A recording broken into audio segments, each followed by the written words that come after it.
para ya los contenidos del segundo parcial. Este capítulo todavía es bastante sencillo, los contenidos no son nada complejos porque es pura fisiología. Entonces, pero ya después de este empiezan los temas propios de farmacología y ya los empezamos a ver en profundidad. Entonces nos interesa comprender los mecanismos de la neurotransmisión, entender los efectos de los neurotransmisores que actúan en el sistema nervioso autónomo, porque los 4 temas siguientes es en base a este capítulo. ¿Sí? Vamos a hablar del simpático, los que estimulan el simpático y los que lo bloquean, los que estimulan el parasimpático y los que lo bloquean. Son 4 temas que usan de base este tema, que es pura fisiología. Entonces, recordamos de fisiología que el sistema nervioso se divide en central y periférico. ¿Cuál es más importante, el central o el periférico? ¿Central? ¿Por qué?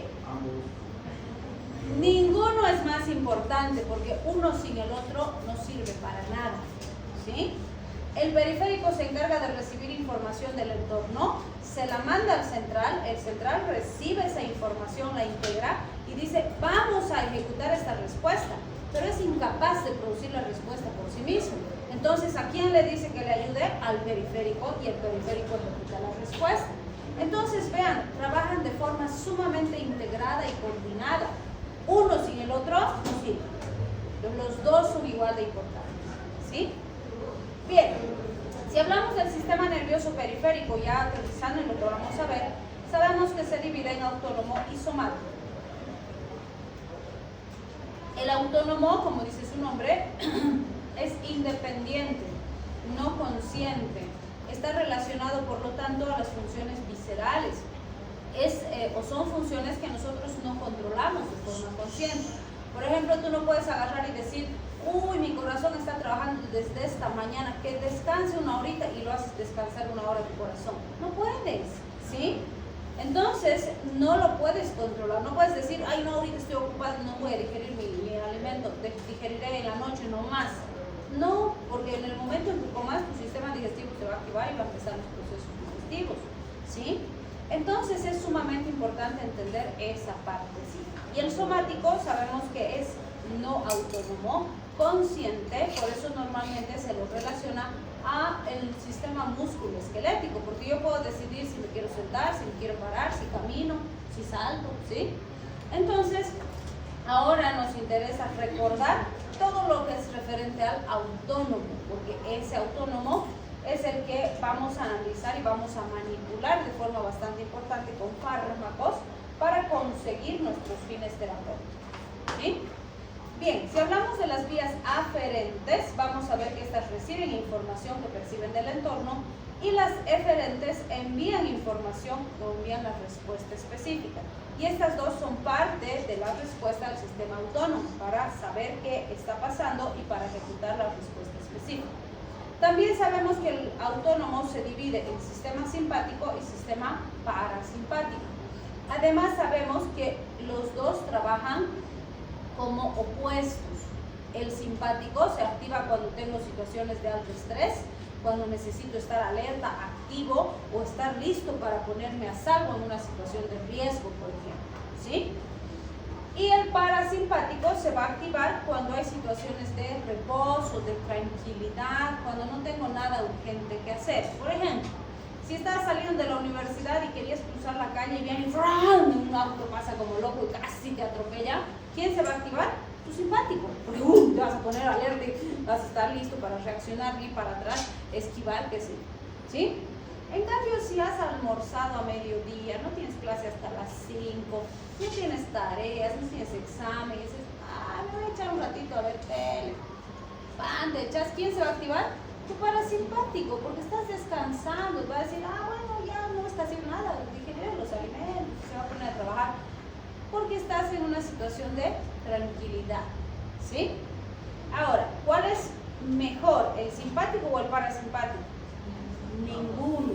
Cada uno se activará en el momento en que realmente los necesitamos, ¿sí? Ahora, dentro de estos dos sistemas tenemos el sistema nervioso entérico, ¿sí?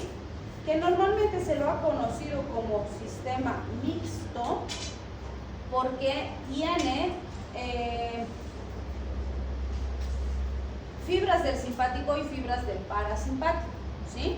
Sin embargo, desde hace algunos años hay una postulación interesante y dice, en el sistema nervioso entérico debería ser una tercera división del sistema nervioso autónomo, pero no ha sido aceptada del todo todavía por ciertas razones que las vamos a ver más adelante. Entonces, fíjense, ese cuadrito nos hace un resumen espectacular de los elementos más importantes relacionados al sistema nervioso autónomo. Ustedes ya saben, todo esto ustedes ya saben de fisiología, ¿no es cierto?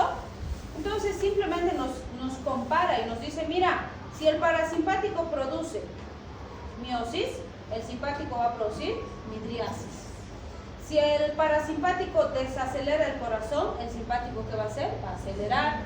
Si el parasimpático produce broncoconstricción y broncorrea, ¿qué va a hacer el simpático? Va a producir broncodilatación y disminución de secreciones. Y así me está comparando los dos sistemas. Entonces, les digo, es un pantallazo de todo lo que tú has aprendido en fisiología, ¿sí? ¿Tienes que recordar esto? Claro que sí. Los 4 temas siguientes usan como base este conocimiento, ¿sí? Bien. Otros conceptos básicos que debemos recordar y que ustedes ya saben son estos, de las neuronas preganglionares y postganglionares. Hace referencia a algo tan básico a nivel estructural que hemos aprendido desde anatomía, de cómo hacen la sinapsis las neuronas. Y sabemos que la sinapsis entre una neurona y otra neurona se produce a nivel de un ganglio, ¿sí? Entonces, a la neurona que está antes del ganglio le conocemos como neurona preganglionar. Y la neurona que está después del ganglio le conocemos como neurona postganglionar, pan con queso, ¿no? ¿Qué características importantes debemos recordar? Fíjense, las neuronas preganglionares tienen vainas de mielina. ¿Y cuál es la importancia de la vaina de mielina? Ayuda a que la conducción sea más rápida. Eso, permiten que la conducción sea rápida porque la conducción o el impulso salta por los nodos de Ranvier, ¿sí? Y eso hace que sea súper rápido. En cambio, en las amielínicas, como fíjense acá, las postganglionares no tienen vaina de mielina, entonces la conducción es más lentita porque tiene que ir por el axón, ¿sí? Bien, también es importante recordar que, fíjense, la neurona postganglionar es la que va a estar en interacción directa con el sitio diana. ¿Qué es un sitio diana? Ya lo hemos visto en generalidades. ¿Cómo? Muy bien, es el lugar donde va a actuar el fármaco, ¿sí? Y los sitios diana pueden ser músculos, pueden ser células, pueden ser glándulas, pueden ser enzimas, pueden ser proteínas, pueden ser transportadores celulares. O sea, dependiendo de la sustancia química que usemos, el sitio diana puede variar enormemente. Pero no se olviden que lo que hemos repetido todo el tiempo de generalidades que era que el sitio diana ya existe en el paciente. Ese receptor el paciente ya tiene, esa glándula el paciente ya tiene, ese músculo, esa célula, el sitio donde va a actuar mi fármaco ya está en mi paciente. Lo que yo voy a hacer con el fármaco es manipular esa respuesta, ¿sí? Muy bien. Entonces recuerden, a nivel preganglionar, cuando hablamos de el sistema simpático, se le conoce como el sistema tóraco-lumbar. ¿Por qué? Porque sus fibras nerviosas, sus troncos nerviosos, originan en los nervios raquídeos torácicos y en los lumbares. Fíjense acá, estas son las terminales nerviosas que van a originar esa respuesta simpática. Y normalmente desde esos sitios van hacia los laterales de la columna y de ahí van a ir a su órgano diana, o a veces van a la cara anterior de la columna y de ahí se van a distribuir a sus sitios diana, ¿sí? En cambio, el parasimpático es conocido como el sistema cráneo-sacro. ¿Por qué? Porque sus fibras nerviosas originan en los nervios craneales, específicamente el 3, 7, 9 y 10. Y siempre les digo, ¿te acuerdas los factores de coagulación vitamina K dependientes? ¿Cuáles son? Ah, caray, no se acuerdan. ¿Cuáles son? Números. 2, 7, 9, 10, eso tienen que tener siempre acá. 2, 7, 9, 10. Si te acuerdas eso, esto te acuerdas facilísimo porque el único que cambia es el primero.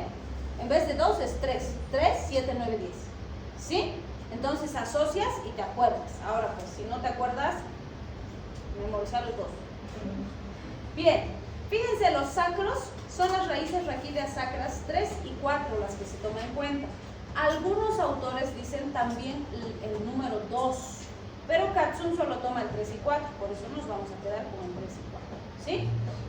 También se usan muchos ganglios. Tenemos el ganglio ciliar, el pterigopalatino, el submandibular, el óptico y el pélvico como parte importante funcional del sistema parasimpático, ¿sí? Bien, aquí está el sistema nervioso entérico, que como les había dicho antes, fíjense, tiene fibras preganglionares parasimpáticas y postganglionares simpáticas. ¿Qué implica eso? Que este sistema es mixto y normalmente se lo ha clasificado como mixto. Pero resulta que han agarrado en experimentación y han dicho, uy, a ver, ¿qué pasa si agarramos y seccionamos las terminales nerviosas simpáticas y parasimpáticas? ¿Sí? ¿Cuál sería el elemento fundamental?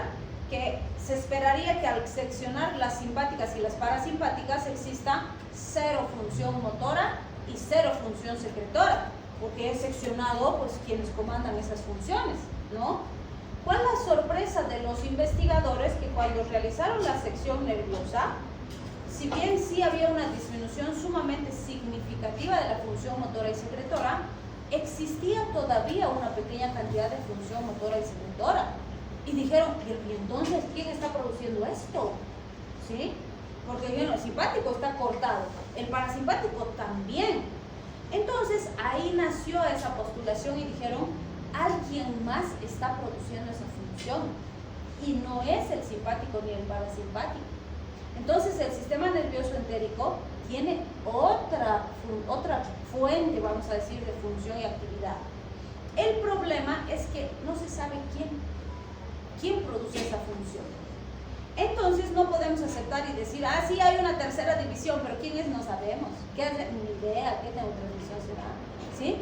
Entonces no está aceptada todavía por esa razón, pero sí sabemos que no es absolutamente dependiente del simpático y del parasimpático. Algo más ahí por ahí. ¿Sí? Muy bien, y para recordar nada más, nuestros plexos más importantes, recuerden, son el plexo mientérico de Auerbach y el submucoso de Menisner. Bien. ¿Cuáles son los neurotransmisores del sistema simpático? ¿Cuáles? Principalmente las catecolaminas. ¿Qué son las catecolaminas o cuáles son las catecolaminas? Adrenalina, noradrenalina, dopamina. Y pues normalmente cuando decimos sistema nervioso simpático, ¡pum!, nos acordamos de esas, ¿sí? Pero lo que no debemos olvidar es que la acetilcolina, que si bien es el neurotransmisor por excelencia el parasimpático, a mí me dicen acetilcolina y yo ¡pum!, pienso en parasimpático directamente, ¿sí? Pero no me tengo que olvidar que a nivel preganglionar, el simpático también trabaja con acetilcolina, ¿sí? Y eso es importante porque van a ir viendo cuando recordemos la fisiología neurológica, sí podemos tener variación de efectos y cuando tengo un síndrome parasimpático tener algunos efectos simpáticos o viceversa, por esto, por la acetilcolina, ¿sí? Y eso me va a ayudar a ser más fino para hacer mis diagnósticos y mis tratamientos, ¿sí? Muy bien, entonces no se olviden, las catecolaminas, adrenalina, noradrenalina, dopamina, postganglionar. A nivel preganglionar, acetilcolina. ¿Por qué me interesa recordar estos? Porque con estos señalizadores químicos es que yo voy a jugar con los fármacos, ¿sí? Cuando yo le doy fármaco al paciente, le puedo dar fármacos agonistas del simpático o antagonistas del simpático. Por ejemplo, si tu paciente tiene diarrea y yo te digo, para tratar la diarrea de tu paciente, usa un fármaco del sistema simpático, un fármaco que actúe en el sistema simpático. ¿Qué le darías? ¿Un agonista o un antagonista? ¿Agonista? ¿Por qué?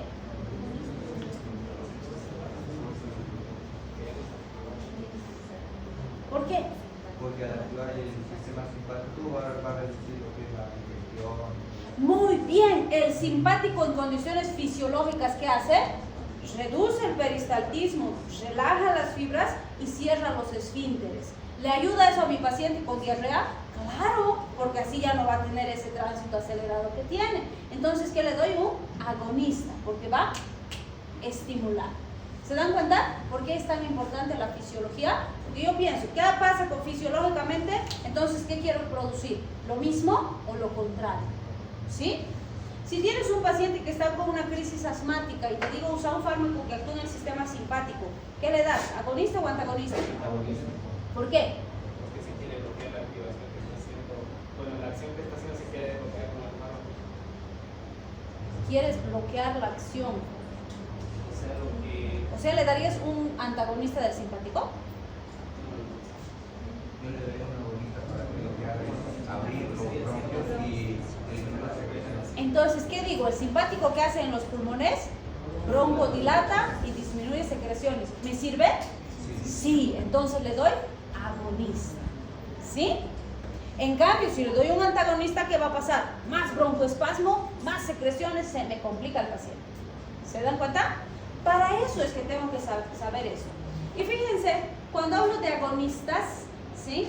Puedo usar agonistas directos y agonistas indirectos. ¿Cuál sería un agonista directo? Simpático, digamos, adrenalina, viene, estimula el receptor, ¡pum! Efecto simpático. Un agonista directo, hablando farmacológicamente, va a ser una sustancia química que se parece a este, viene a estimular su receptor y produce la misma respuesta, ¿sí? Ese es directo, porque actúa directamente en el receptor, ¿sí? Ahora, si me voy a lo fisiológico, yo sé que cuando mi adrenalina, mi noradrenalina, mi dopamina ya han cumplido su función en el receptor, ¿qué tiene que pasar? Se tiene que destruir, no puede estar estimulando ahí, me va a dar taquicardia y me muero, ¿sí?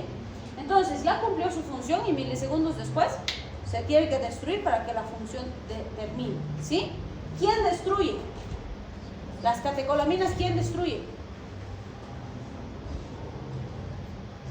Fisiología.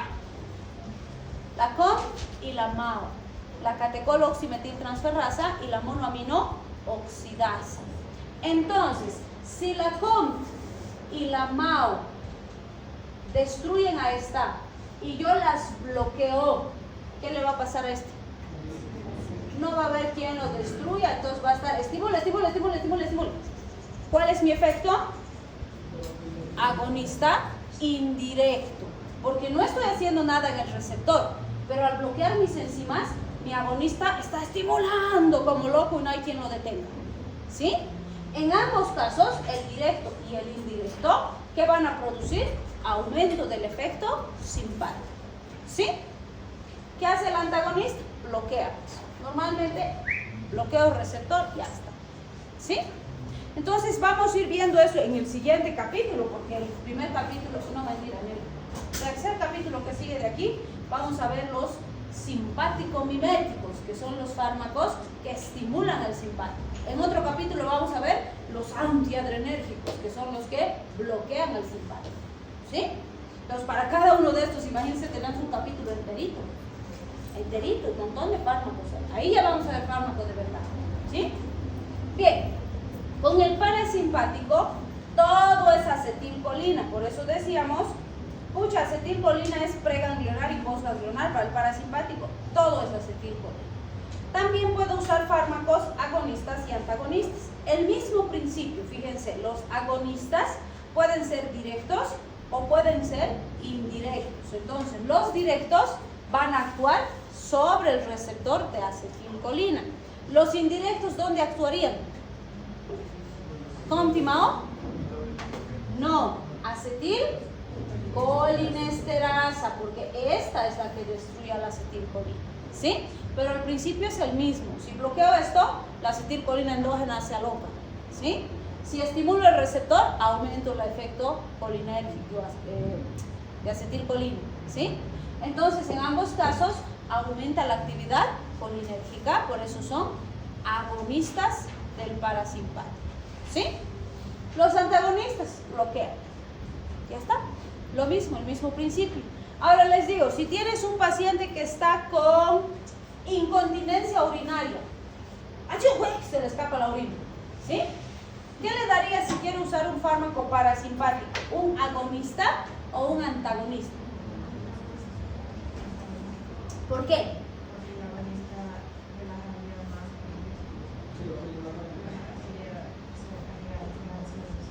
¿Por qué? Muy bien, el parasimpático contrae el detrusor y relaja el trígono, ¿sí? Y si le doy eso, se va a orinar más. Si le doy antagonista, se va a relajar el detrusor, se va a cerrar el trígono y mejoro la continencia. Muy bien, ¿ven? Así tienen que aplicar, ¿sí? Bien, cuando hablamos de los neurotransmisores del sistema nervioso autónomo, entonces, nos interesa siempre el receptor y las enzimas, pero fundamentalmente los receptores. Y lo que nos dice en esta parte del libro es que, fíjate, cuando tú usas un receptor de acetilcolina, dices receptor colinérgico, ¿sí? Cuando usas el receptor de adrenalina, dices receptor adrenérgico. Cuando usas, no sé, receptor de GABA, dices receptor GABAérgico. Cuando usas receptor de serotonina, receptor serotoninérgico. Y así se les ha ido denominando a los receptores en base a la sustancia química con la que trabajan, ¿sí? Pero resulta que puedo usar varios distintos términos para decir lo mismo, ¿sí? Por ejemplo, yo puedo decir, este es un colinomimético. Y acuérdense, el término mimético hace referencia a activador. Puedo decir un colinolítico. ¿A qué hace referencia? A inhibidor. Que sería lo mismo el colinamimético a un agonista y el colinolítico a un antagonista, ¿sí? También puedo decir anticolinérgico. ¿Qué sería? ¿Agonista o antagonista? Antagonista, porque es anticolinérgico, ¿sí? También puedo decir agonista colinérgico. ¿Qué sería? Agonista directamente, ¿sí? También puedo decir parasimpático mimético. ¿Qué sería? ¿Agonista o antagonista? Agonista del parasimpático. Y si digo parasimpático lítico, antagonista del parasimpático, ¿sí? Entonces es muy importante considerar estos elementos porque el mismo libro en un lugar me dice adrenomimético, en otro me dice agonista adrenérgico, en otro me dice activante simpático y me está diciendo lo mismo, ¿sí?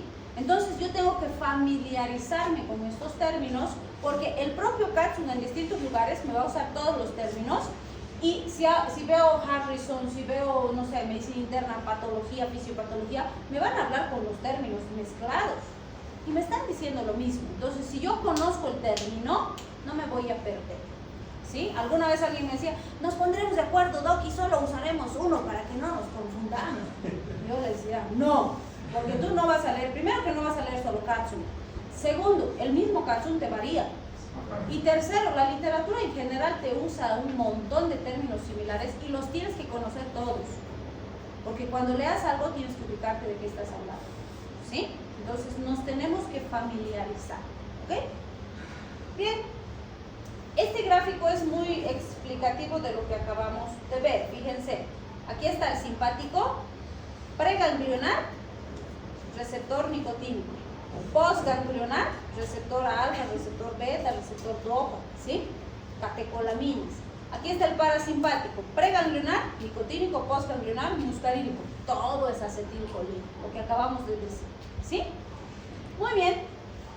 Esta vía metabólica es súper importante, es pura fisiología y bioquímica y nos sirve para entender dónde y de qué manera vamos a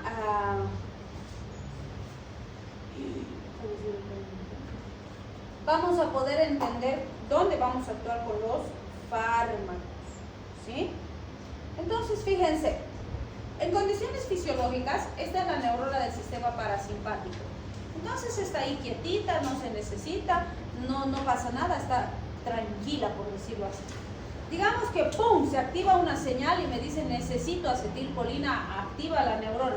Entonces se va a producir una despolarización, ¿sí? Esa despolarización va a determinar que se abran aquí mis canales de calcio y los canales de calcio van a entrar y van a hacer que estas vesículas que contienen acetilcolina se fusionen con la membrana y liberen la acetilcolina. Pero fíjense, para que eso ocurra, ya está la acetilcolina almacenada en vesículas dentro de la neurona. Entonces, ¿cómo se produce eso? La mitocondria, en los procesos bioquímicos que ustedes ya conocen, uno de sus productos intermedios es la acetilcoenzima A. La acetilcoenzima es básica y fundamental para sintetizar acetilcolina. Entonces, la acetilcoenzima A va a interaccionar con un fragmento de colina y se va a formar acetilcolina. La enzima que permite ese paso es la acetiltransferasa de colina. Como producto intermedio, fíjense, vamos a liberar coenzima A y la coenzima A regresa a la mitocondria para nueva síntesis y la acetilcolina se empieza a almacenar en vesículas. En este gráfico, por fines didácticos, me muestra una acetilcolina en una vesícula, pero en términos fisiológicos normales sabemos que no es así. En cada vesícula hay miles de moléculas de acetilcolina, ¿sí?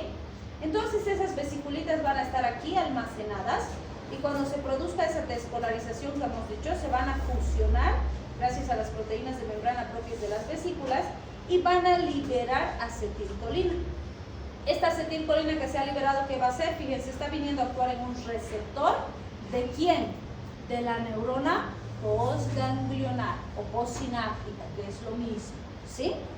Entonces, se estimula esa neurona y esta neurona, ¿qué hace? ¡Pum! Activa una señal. Esta va a estar en contacto con el sitio diana. ¿Qué va a hacer?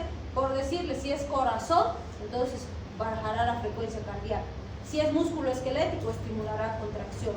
Si es, no sé, intestino, aumentará el peristaltismo y así, ¿sí? Pero como hemos dicho ahorita, esto no puede estar pues todo el tiempo estimulando. Hemos dicho, normalmente la neurotransmisión dura milisegundos, más nada. Entonces, después de que ya estimuló su receptor, ya hemos conseguido la respuesta que necesitamos, esto se tiene que destruir. ¿Quién va a venir? La acetilcolinesterasa, que está, va a romper la acetilcolina en un fragmento de colina y uno de acetato. La colina va a ser recaptada para nueva síntesis y el acetato se va a eliminar del organismo, ¿sí? ¿Por qué me interesa toda esta vía sintética metabólica? Porque fíjense, con los fármacos yo manipulo eso. Podría influir, por ejemplo, en la captación de la colina, en el almacenamiento de la acetilcolina en vesículas, en la liberación de la acetilcolina o en la destrucción de la acetilcolina, como estos carbamatos organofosforados que bloquean la acetilcolinesterasa, ¿sí? Entonces, dependiendo del efecto que produzco en los distintos sitios, yo puedo o estimular la actividad de la acetilcolina o inhibir la actividad de la acetilcolina, ¿sí? Eso es lo que estoy jugando con mi agonista y mi antagonista. ¿Se dan cuenta? Muy bien.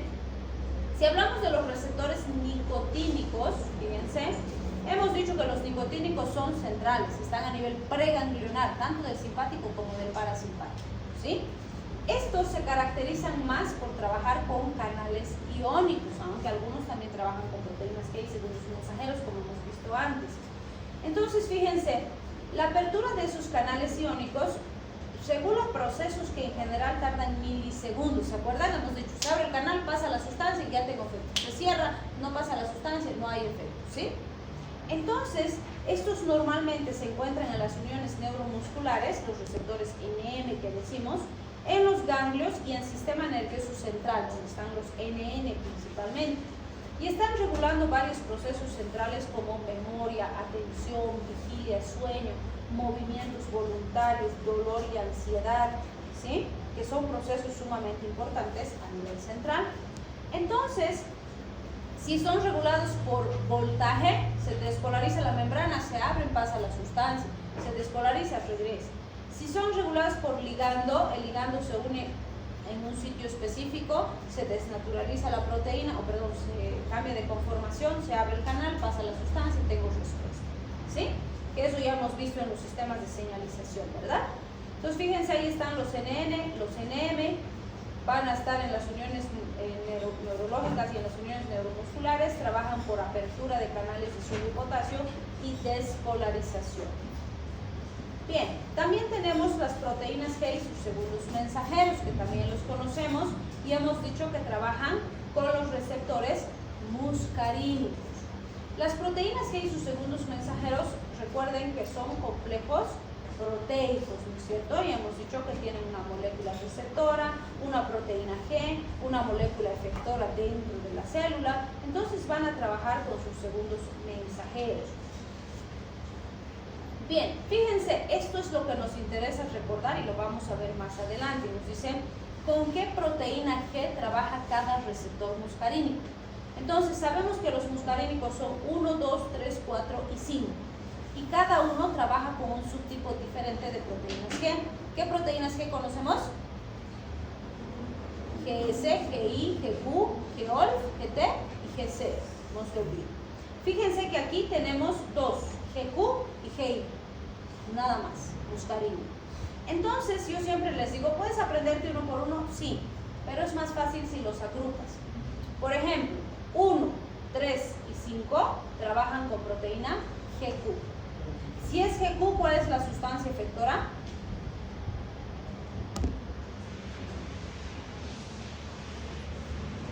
Fosfolipasa C. ¿Cuál es el segundo mensajero? IP3, diacilglicerol y calcio. ¿Sí? Eso ya saben ustedes. M2 y M4, los pares trabajan con GI. ¿Quién es la sustancia efectora? Adenilciclasa. Como es inhibitoria, inhibe a la adenilciclasa. ¿Cuál es el segundo mensajero? AMP cíclico. Muy bien. Entonces, inhibe la adenilciclasa, baja el AMP cíclico. ¿Sí? Apliquen lo que ya saben. Bien, entonces, en este sistema, ¿de dónde estamos hablando? De estos receptores muscarínicos, parasimpático, postganglionar. ¿Sí? Bien, del sistema simpático vemos el mismo elemento estructural. Fíjense, sabemos que el elemento importante para la síntesis de lo que es las catecolaminas es la tirosina, ¿sí? El aminoácido tirosina. Entonces, la tirosina hidroxilasa va a hacer que esta tirosina se convierta en L-dopa. La L-dopa, por acción de la dopa de carboxilasa, se va a convertir en dopamina. Si fuera una neurona dopaminérgica, aquí se va a quedar y la dopamina se va a encapsular en vesículas. Pero como es una neurona noradrenérgica, entonces la dopamina se va a convertir a noradrenalina por la dopamina beta hidroxilasa. Esta noradrenalina se va a encapsular en vesiculitas, igual que hemos visto para la acetilcolina, y ahí van a estar las vesiculitas en la terminal nerviosa.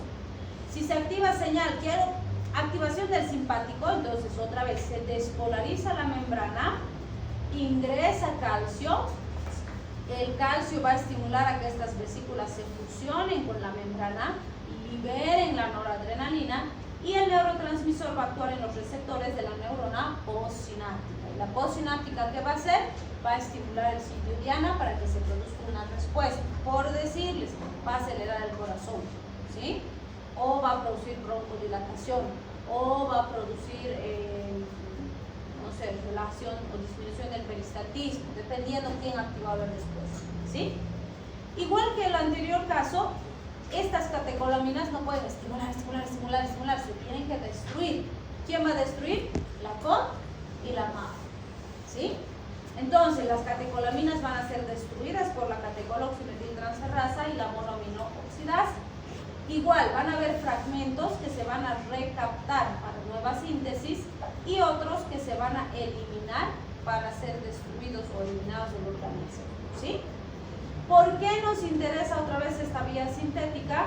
Porque fíjense, tenemos fármacos que van a actuar en distintos puntos de esas vías metabólicas con el objetivo de estabilizar a mi paciente. Por ejemplo, fíjense, la metirosina actúa en la tirosina hidroxilasa, la reserpina en la encapsulación del neurotransmisor en vesículas, el bretilio, la guanetidina en la liberación del neurotransmisor y la cocaína y los antidepresivos tricíclicos en la recaptación del neurotransmisor. Ahora, fíjense aquí qué interesante, para eso nos sirve este puntito para hacer esa comparación. La cocaína es una droga de abuso, ¿sí? Los antidepresivos tricíclicos son fármacos, ¿sí? Pero los dos hacen exactamente lo mismo. Los dos inhiben la recaptación del neurotransmisor. ¿Y qué pasa si evito la recaptación del neurotransmisor? ¿Qué le pasaría al paciente?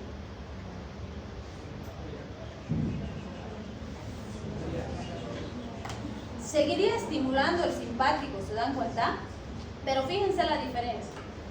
Mi paciente aquí está funcionando normal. Ha ido a snifar cocaína, ha snifado y como he bloqueado este sistema, entonces su simpático está loco, ¿no? Y él estaba normal, no tenía ninguna alteración.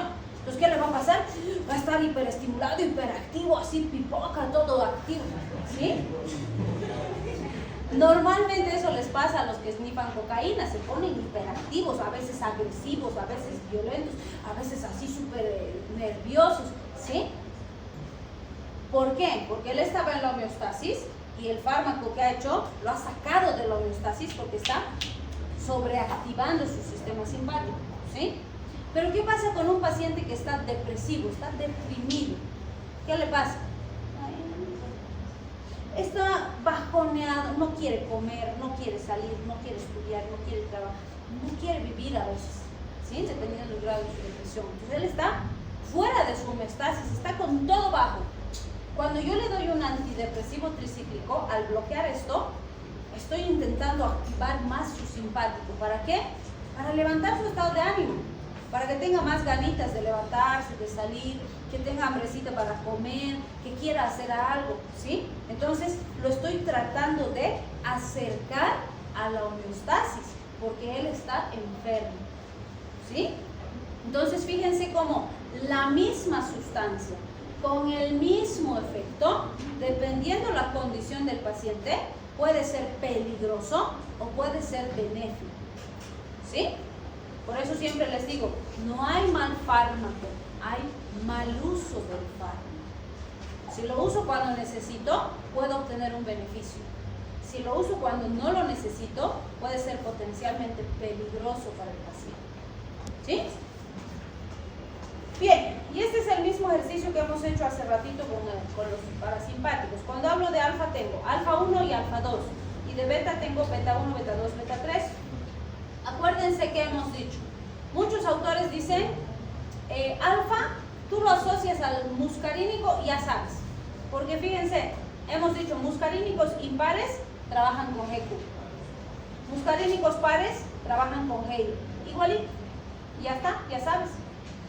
Todos los beta trabajan con GS. Si es estimulante, ¿cuál es la sustancia efectora? Adenilciclasa. Como es estimulante, aumenta la actividad de la adenilciclasa.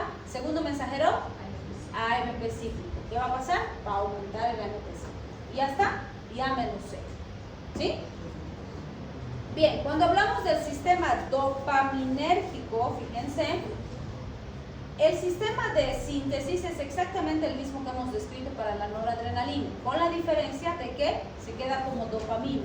Y la dopamina se almacena en vesículas y esas vesículas son las que van a liberar la dopamina cuando la necesitemos, ¿sí?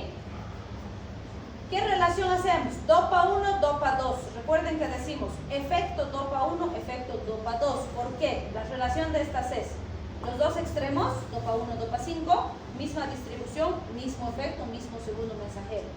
Dopa 2, 3 y 4 en la panza, mismo neurotransmisor, mismo segundo mensajero. Entonces les digo, dopa 1 y dopa 2 trabajan con GS, dopa 2, 3 y 4 trabajan con GI. Entonces, GS estimulante, GI inhibitorio. ¿Qué tenemos aquí? Fíjense, dopa 1 y dopa 5 son activadores, por lo tanto activan adenilciclasa, aumentan AMP cíclico.